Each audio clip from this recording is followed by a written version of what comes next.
Hi guys, I'm Gaurav Kamdar, a fitness and nutrition coach, and today we are going to talk about the most important and hence neglected macronutrient, that is protein. Indians को लगता है कि protein सिर्फ body builders को चाहिए होता है. That is so not true. So why do we need proteins?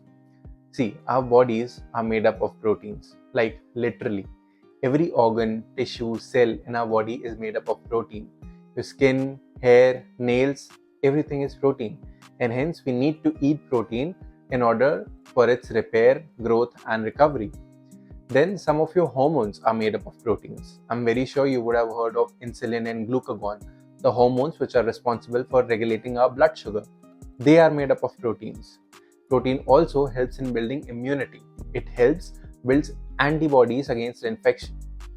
So now that I hope that you are convinced that protein is important for everyone, regardless of the fact that you work out or not, the question is how much protein do you need? So the basic minimum requirement is 1 gram per kg of your body weight. So if you're someone who weighs around 70 kgs, you need a minimum of 70 grams of protein for your overall well-being.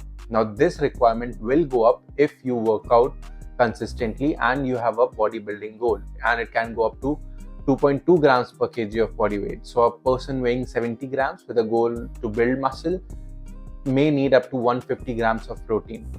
Now the key factor here is don't just jump to 150 grams of protein. Start building gradually. Like if you start from 70 grams, then build slowly to 100, 120, 130 and then 150. That is important to keep your gut health healthy. So now the question is, ये protein आएगा कहाँ से? So there are two sources of protein. One is plant source, other is animal source. Generally, animal sources are considered more complete sources. Now, when we decide the quality of a protein source, there are generally two things which we look at. Number one is amino acid profile and number two is bioavailability. Amino acids are the basic structures of protein, and there are 9 essential amino acids. Essential meaning your bodies cannot make them on their own, and hence we must obtain them through diet.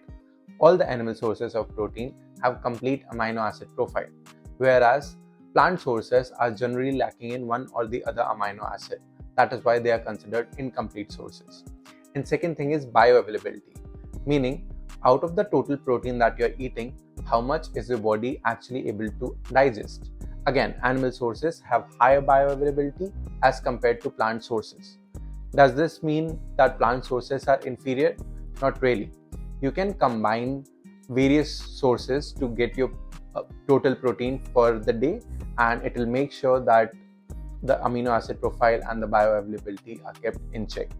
So when it comes to animal sources, you have chicken, eggs, fish, meat, dairy, and when it comes to plant sources, you have soy protein as your primary source of protein.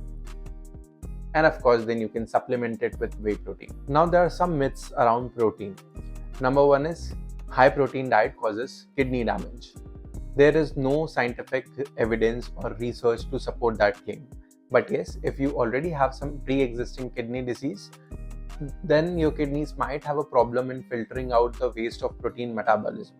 In that case, it is advisable to seek help of a healthcare professional before you consume a high protein diet. You can still consume your minimum or moderate amount of proteins.